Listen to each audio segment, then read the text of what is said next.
Hello commanders and welcome to a new Conflict of Nations video. Today we are going to speak about the recent updates that has happened in the game. Well, let me start with the changes in the old units, let's say about that, and the recent update has focused mainly about the artilleries. Okay, the first thing that has changed in Conflict of Nations, that is the towed artilleries. Before, the towed artilleries consume components and electronics in order to mobilize them, but today something has changed. They took away the electronics and added and replaced it, in fact, with components. So now, in order to build towed artilleries, you will need supplies and components. Let's speak about the tier 4 of the towed artilleries. This is the damage 4 to soft targets, 2 against hard targets, and like usual the hit points is 13. If we are going to speak about the max level towed artillery, we are going to witness 7 versus soft targets, which has been actually buffed, and 3 versus hard targets. Not bad, but it's not that much, especially that unit is going to consume both supplies and components at the same time. Well, it's not going to be advisable for the resources management, because my strategy for always managing resources is to balance a build between components consuming units and supplies consuming units. But units that consume both at the same time, for me, it's not a good idea. Okay, the other thing that has changed is the mobile artillery. Okay, the mobile artillery, before they used components and supplies in order to mobilize them. If you want to use a unit that doesn't consume electronics and you want to keep your electronics for ships or for air force, we always make the mobile artillery to balance that, but not anymore. Today the supplies has been replaced by the electronics. So today the mobile artillery can use and consume electronics in order to mobilize them. Well, let's see about the max level mobile artillery in the European doctrine.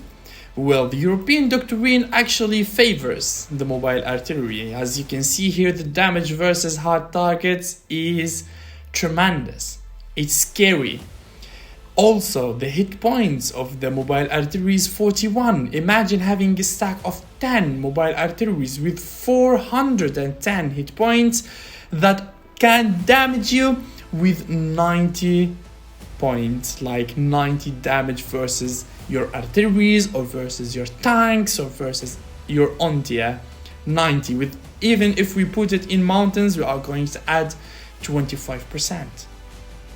Not bad at all, mobile artilleries, not bad at all.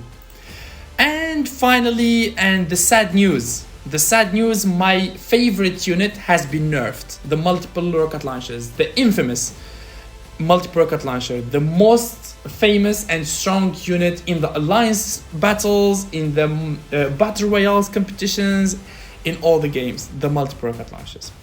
Okay, before we can airlift the multiple rocket launchers in level 4, but today, no, we do not have that option. We only need, we need max level multiple rocket launcher to airlift it.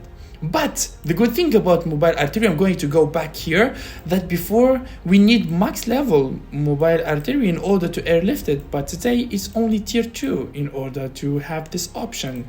So yeah, that is quite a good thing. Before, I really avoid using the mobile artilleries because they are super heavy, but now in level 4 they can be airlifted with an attack range of 85. Well, in public games, mobile artilleries can be a very good option there. Go back to the multiple rocket launchers. It has been heavily nerfed in the airlift option and also in the damage. Like now we have only 6.5 damage versus soft targets and hard targets. And yeah, we can understand that Dorado Games is trying to balance between the artilleries, as the multiple rocket launchers is one of the most consumed units in the game. Everyone uses it, and whoever in public games, whoever has the multiple rocket launcher mid game, it's going to be jackpot for him. You understand? Like, yeah. Okay, now we are done with the artilleries. I'm going to speak about the new unit. the mercs or the mercenaries. Yeah, this is the mercenary you can see in front of me. I am playing with Brazil, this is a new game, and I'm making basic mercenary. I want to try these units in this game and what kind of new strategies, what kind of new options it might add to our game. So let's have a look about it. It only consumes like manpower and money. The daily upkeep, whoa, 200 and 500 cash. Mobilization time 6 hours. It's even faster than National Guards. Oh yeah, they have good damage versus soft targets. Not bad. Whoa, what is this? Look at this. Mercenaries has the same damage versus population as a heavy bomber. Whoa, I did not notice this.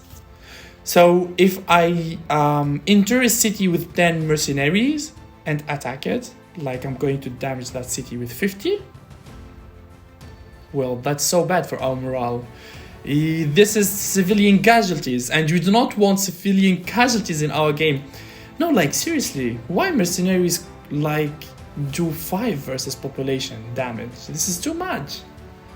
What, are they using RPGs? Are they using explosive batteries? Are they using what? Like, no, this is too much. I do not agree on this one. Like, it's too much. I do not want my civilian casualties to be harmed, and the morale is going to be reduced, by the way. That is very important there. Okay, the tier 2, level 4 mercenary, 7.5 damage versus...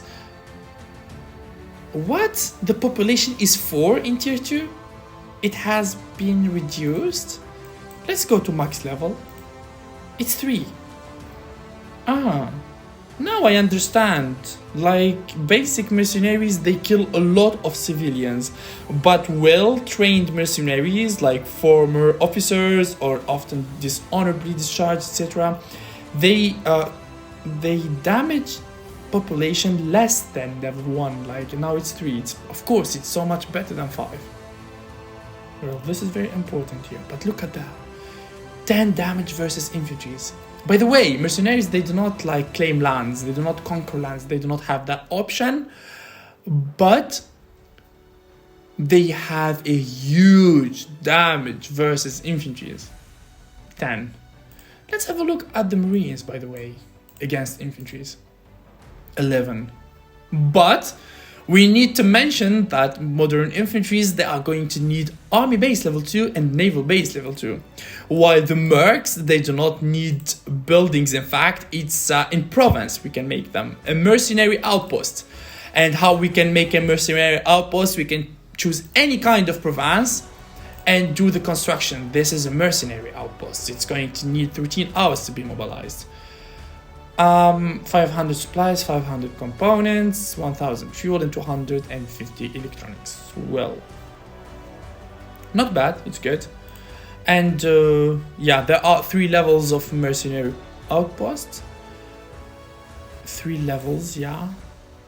The level 2 is going to make more daily upkeep, and mobilization speed is the same.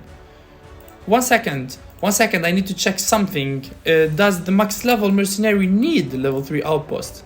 Oh yeah, of course. Every tier you are going to need to upgrade your outpost, yeah. So from level 1 to level 3 you are going to need mercenary outpost level 1. Since level 4 we are going to need level 2. And in the max level we are going to need the level 3. Not max level in fact, but from level 6 and level 7. Yeah, there are 7 levels. Okay, so this is the new unit mercenary.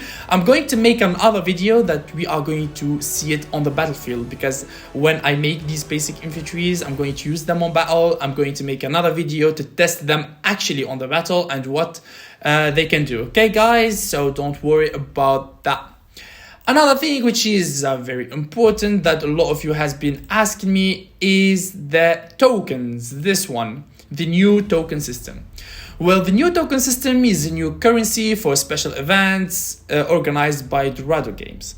But the system of this new unit is not well clear by the developers because they are still deciding what they are going to do with it. But everyone is going to receive one token.